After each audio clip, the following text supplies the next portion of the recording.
Another way of looking at what's going on in Shakespeare's mind is the move away from comedy. So in the early years, the first year of King James' reign, he's written a comedy, but thereafter, Othello, King Lear, Macbeth, Antony and Cleopatra are all deeply tragic plays.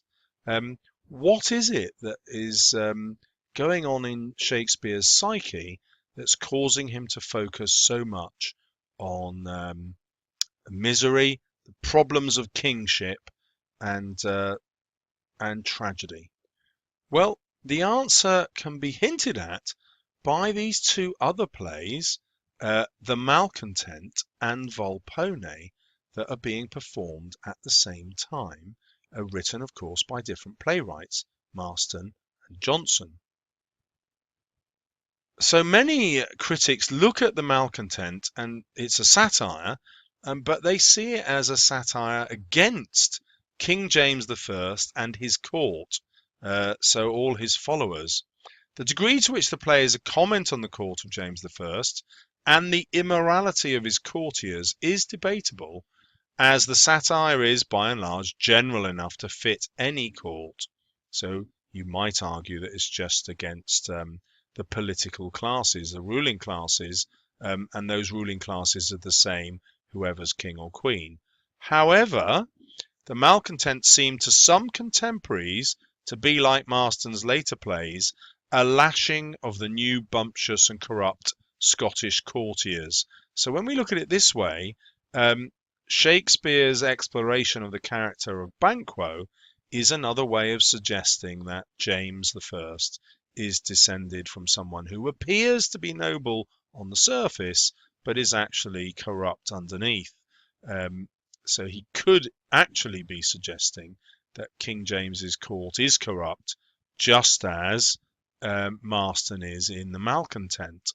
And some specific satire is certain. There are enough historical references in The Malcontent for critics to be certain that there is some criticism of James I's court. And then Volpone, probably the most famous non-Shakespeare play of the time, is a comedy, but again it's a satire, and it draws on elements of the city comedy and beast fable. They're just genres, but it's a merciless satire of greed and lust, and it remains Jonson's most performed play.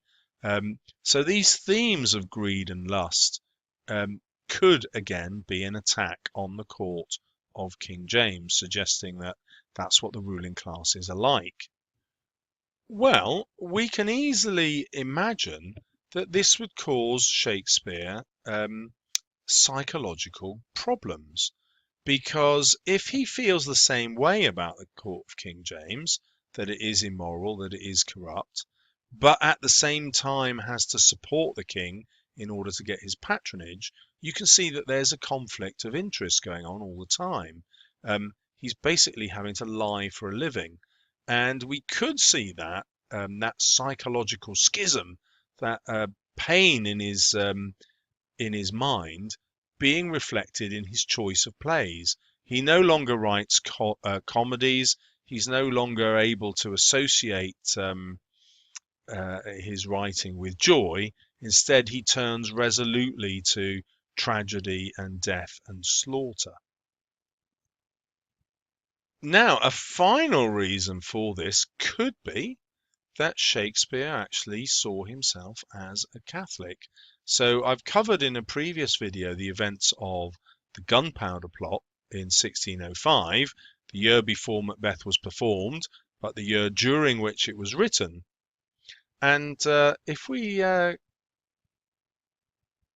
head over to the catholicnewsagency.com, we find this fascinating bit of historical detail. A final detail about Shakespeare's life, which Asquith, he's an author, says potentially points to his relationship with the Catholic Church, is the purchasing of the Blackfriars Gatehouse in London in 1613. So Shakespeare bought this apparently as an investment, but he immediately leased it out as a safe house for Catholics. So these are Catholic people who are worried about being persecuted by King James I's government for being Catholic, and rather than support this policy, Shakespeare actually goes out of his way to buy a property to help those Catholics. For Pierce, this is another author, this detail is the most compelling evidence of Shakespeare's Catholicism. According to his book, the property would be used to harbour Catholic priests and fugitives, among other activities. So being a Catholic priest was, in fact, illegal, and many stately homes had what was called a priest hole. So during this period, they built secret passageways, secret rooms in which they could hide their priests so that they could still worship as Catholics, even while this was pretty much illegal. Shakespeare's purchasing of the Blackfriars Gate house, a house well known as a base for the Catholic underground, would be enough to prove Shakespeare's Catholicism, he told the Catholic news agency. And so we don't have proof, of course, that Shakespeare was a Catholic. But I like this historical detail because it does help explain the problems in his psyche, the turmoil he must be going through, ingratiating himself with this King James at the same time as this king is persecuting the Catholics, persecuting people of the faith that Shakespeare is at least sympathetic to. And so now when we look at Macbeth, we can look for signs of Shakespeare, on the one hand, supporting the king by showing him what he wants to see, the evil committer of regicide being killed, the witches being promoted as real roots of evil, as real figures with supernatural powers.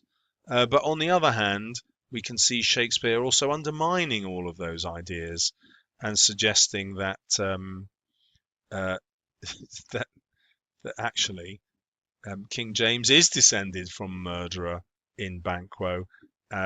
He doesn't actually state that explicitly, but he changes Banquo to appear moral on the surface, but actually quite cynical in not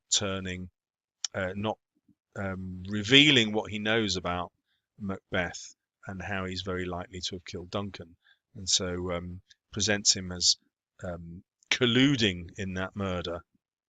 So I hope through the series of videos here you've got lots of different viewpoints to flesh out your discussion of Shakespeare's motives. Remember, you must discuss the Shakespeare's point of view in order to get the highest marks, and what you decide that point of view is of course up to you, but hopefully you've had lots of historical detail here which will help you form your own conclusions. Well, thank you very much for watching, and don't forget to subscribe if you want more.